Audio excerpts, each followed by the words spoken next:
Hi, welcome to our channel again. And this is Argo Banerjee, founder of Levelfield. Today I'll be talking about reading. At Levelfield, reading is a very big focus. And as you know, up to class 8, we do not have the typical standard subjects. We do not have standard textbooks, which we use only from class 9 for the Cambridge board. But up to class 8, we exclusively focus on skill building, reading, thinking, logical reasoning, speaking, writing. So those skill buildings are the big focus up to that point, out of which reading is one of the most important skills. Why is reading so important? Reading is important because reading is extremely useful in both in exam and in life.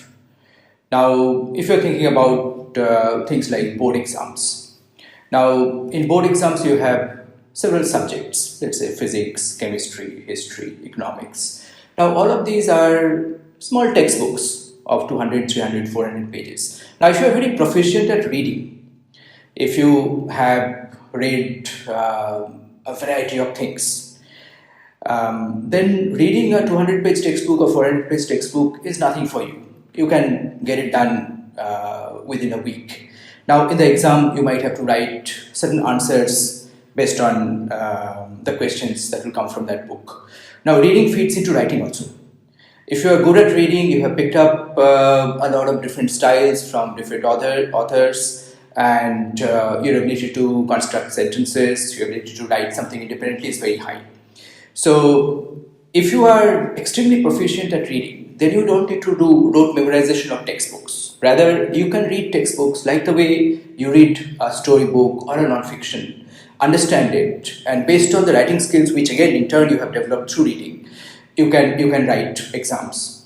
Now, going beyond the board exams, there are lots of exams, lots of entrance examinations for which reading forms a very key component. If we look at exams abroad, for example, SAT, GRE. So these are exams. SAT is an exam which is used abroad for college admissions. GRE is an exam that is used for graduate admissions abroad. GMAT is an examination that's used for management business school admissions abroad. In all of these examinations, reading forms a very key part, 50% of the part in most cases. In India also, in many key examinations, for example, CAT. CAT is an examination which is used for getting into IIMs in India, in addition to numerous other top business schools in India. There also, reading forms a key component. IPMAT. Again, getting into IIMs in after class 12. There also reading forms a key component. CLAT is an examination which is for getting into NLUs, National Law Universities. So that's the key law entrance examination in India. There also reading forms a very key component. Why is that? Why all of these entrance examinations are harping so much on reading skills? Is because reading is required for any work that one would finally do. If you are in an office, let's say if you are a junior person, just got a new job, an analyst or an associate in a corporate, lots of documents are going to come to you. Okay, you have to read lots of documents, make sense, sometimes create PowerPoint presentations, create summaries. Most of the communications will happen through written communication, emails, letters. You have to quickly read the volume of communication, the barrage of communication that will be coming to you and make sense of those. So reading forms a very key component of your job. If you're a senior person in a corporate, then people are always sending you lots of materials. Clients are sending you presentations, pitching their propositions to you. Your subordinates, people who report to you, they are sending you lots of proposals, ideas, all through emails, presentations, Word documents. Sometimes they're long. You have to quickly skim through it, make sense of those. So reading forms a very important part in any job. Not just job. I mean, life again does not stop at your workplace. life goes beyond that. Now, in any other situation also, to make sense of the world, how do we make sense of the world? First of all, we need to have some grasp on what's happening in the world. How do we get that? Newspapers, magazines, non-fiction books. So these are the things which makes us knowledgeable about the world. These are the things which makes us understand and analyze what's going on in the world. Now, without that, we'll be quite handicapped, right? So if you cannot read, though these days video has become a way by which people get a lot of information, but reading still remains one of the primary avenues through which people get information, process information, both at workplace and in other avenues of life. So reading is one of the primary things, primary skills, if you want to be successful in life. Now let's talk about how to develop reading skills in children, in students. Now, for that we need to go back to our own childhood, and people among the audience who feel that they read very well, they have to think about how did you get that reading skill. I read very well personally. I read with good comprehension, quite fast. Now, I know that I have developed the reading skill by just simply reading a lot in my childhood. I read newspapers, magazines, lots of storybooks in Bengali as well as in English, all languages. And the more you read, the better you get at reading. Very simple, because the more you read, the more you encounter those words, the more the recognition of those words become automatic for you. More you encounter different words that you do not know, but the more you encounter them, you get to see from the context what the words mean. And at different places they mean slightly different things, but by reading a lot you get to know all sorts of subtle usages of those words. You get to know the common sentence constructions. So what happens is that the more you read, the more processing, decoding all of these words and sentences becomes quite automatic for you. So you read fast, and as you read fast, your comprehension gets better. Why that is so? Let me explain. Like often we see in our school, in any place, very junior students, let's say age 5, 6, who are just learning to read, where for whom decoding words is a struggle. So let's say you give them a sentence which has 7, 8 words. They read very slowly, try to decode words, and by the time they have got to the end of the sentence, they have forgotten what was there in the beginning. That often happens for young kids. So reading slowly hampers comprehension, because unless you read very fast, the whole thing is not going through your mind like a consistent, cogent story. If you are reading a book, if you are reading a story book, and if you are reading it very fast, often the plot of the story flashes in your mind, the dialogues, whatever is happening at that point, flashes in your mind like a movie. When that happens, then your comprehension is great, it's just automatic. So that sort of reading skill comes by reading a lot in the childhood. Now that I have spoken about how generally adults who have good reading skills now have developed it in their childhood, how can we use that principle to in a school? How have we used it in Levelfield to develop reading skills in children? So that is the principle, that the more you read, the better you get at reading. But there is a hurdle here. Young children, you cannot just throw a lot of books at them and tell them, okay, read as much as possible and you will develop reading skills. Reading is not an evolutionarily natural activity, right? For millions of years, human beings did not read. Reading is a more recent activity. So decoding words for a small child of age 5, 6, if you give him some small passage to read, it's a strenuous, painstaking activity. One does not want to do it.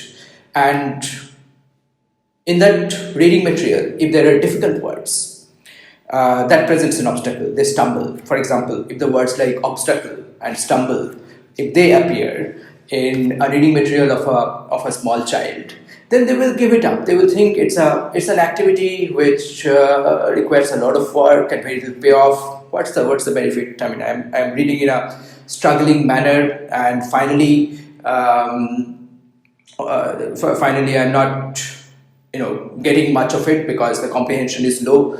So people tend to develop an aversion towards reading right from the young age because there are not enough appropriate material for children.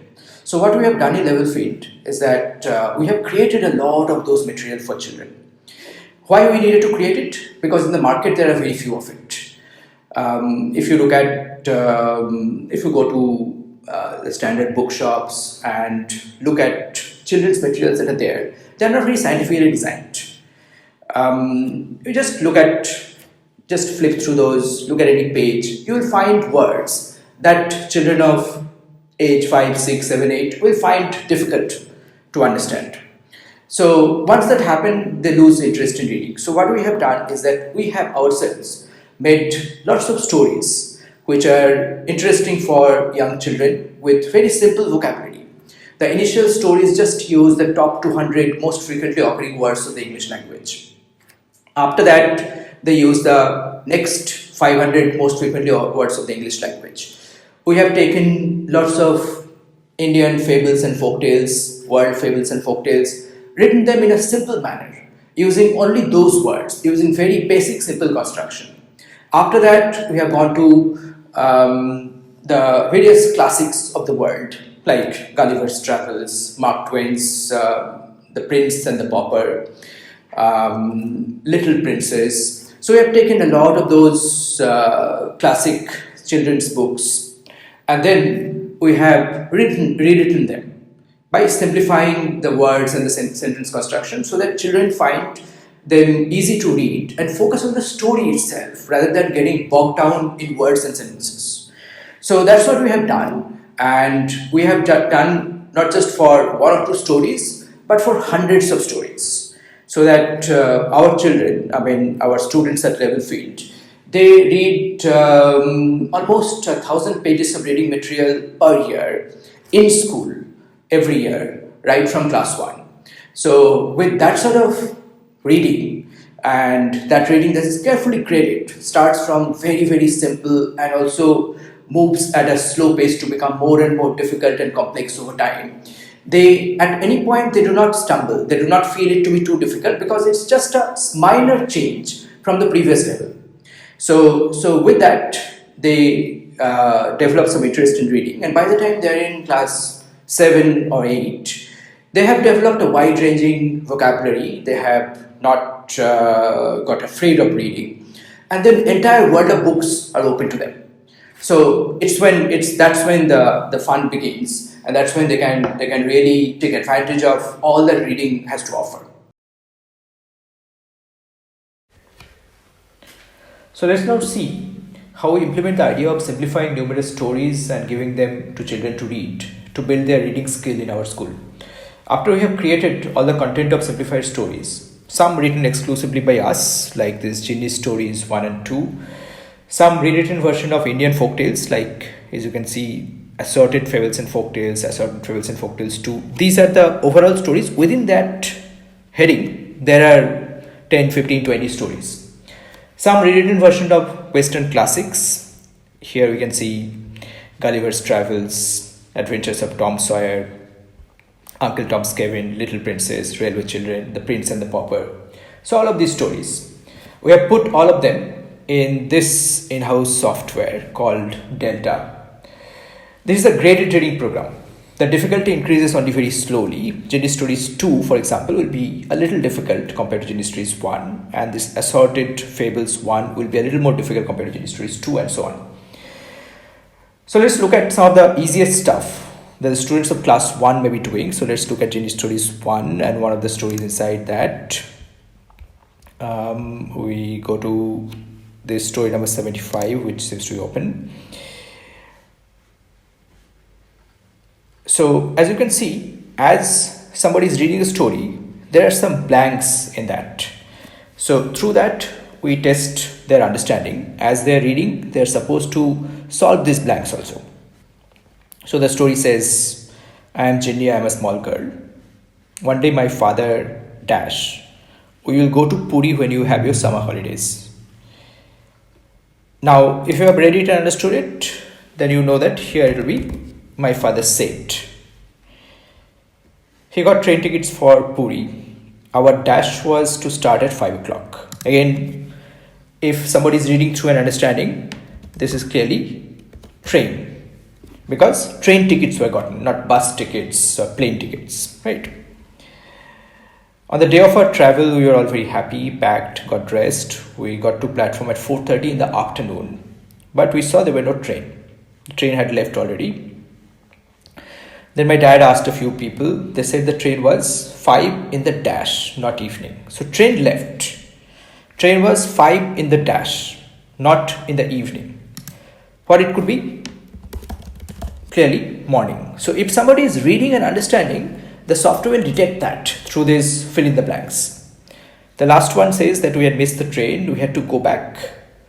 Clearly, after you have missed the train, you have to go back home. But let's make a mistake here. Let's write, you have to go back to Puri, maybe.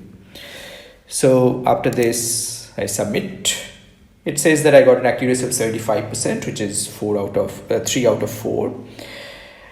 It gives me an option to retry because of this. Let me just directly see answers. So it says that it is home and not Puri. After that, you move on. When you move on, you have to go to this assignment that's there. Okay. So assignment has 4 simple yes, no, multiple choice questions. Jenny stayed at home during summer holidays. Clearly yes, because they missed the train and did not go to Puri. Jenny missed the train because she did not have tickets.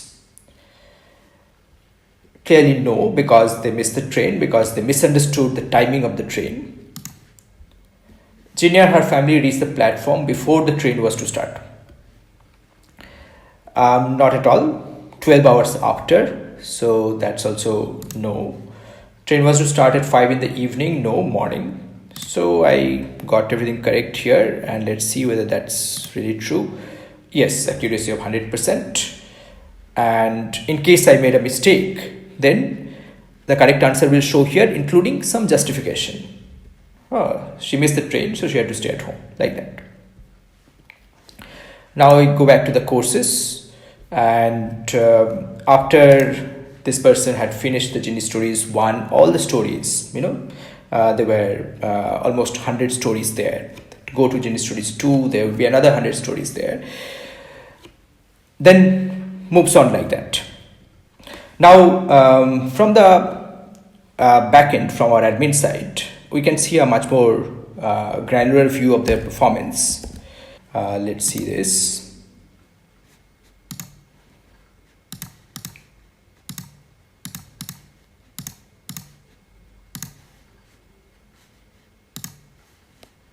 So we try to see how much was his performance in this Ginny Stories 1. Overall, a reading speed is given, what percentage of progress within that assignment, within that particular story. Chapter accuracy, assignment accuracy, all of these are given. And these are the overall chapter accuracy, assignment accuracy. And this is just for Ginny Stories 1. We can look at this particular story, how that student performed. We can see that the student had made this mistake. And we can also see the student had got all the assignments correct. We can see how much time the students took, when he or she worked on it, what was the percentage accuracy in the chapter and assignment. All of these we can see. So this gives the teachers a lot of data, a lot of input to take corrective actions in the class and discuss the relevant portions in the class. Okay, you might say all that is fine. And at Levelfield, it appears children are developing great reading skills. But what about me, whose child is not studying in Levelfield and who is not residing in Shuri, Birbhum, West Bengal?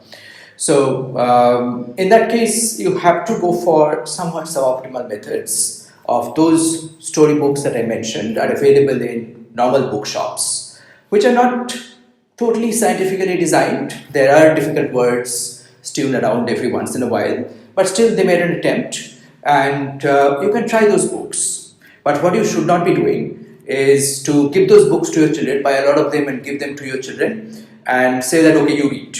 That will not work. Rather, you have to sit with them. You have to sit with them as they are reading. You also initially maybe read aloud to them. Later on, as they are reading, if they are stumbling on certain words, maybe instead of they consulting any dictionary, you just tell the meaning. You take some interest in the story, ask them to tell the story to you after they have read. So invest 1 or 2 hours per day in that manner. Maybe then the children will find interest, and once they have found interest, then you do not have to make that daily effort. But initially you have to. Second thing that you need to do is to keep them away from smartphones, TV and other addictions, because those addictions are easy and they form an easy, they give an easy form of entertainment. So once that is available, they do not want to get the entertainment in the form of reading storybooks, which is initially a lot more investment, a lot more painstaking. So keep them away from smartphones. There are lots of other reasons why you should be keeping them away from smartphones. I do not want to get into that right now. I'll make another video about that. And currently I'll just say keep them away from smartphones and TV and spend time with children when you are beginning to get them into reading.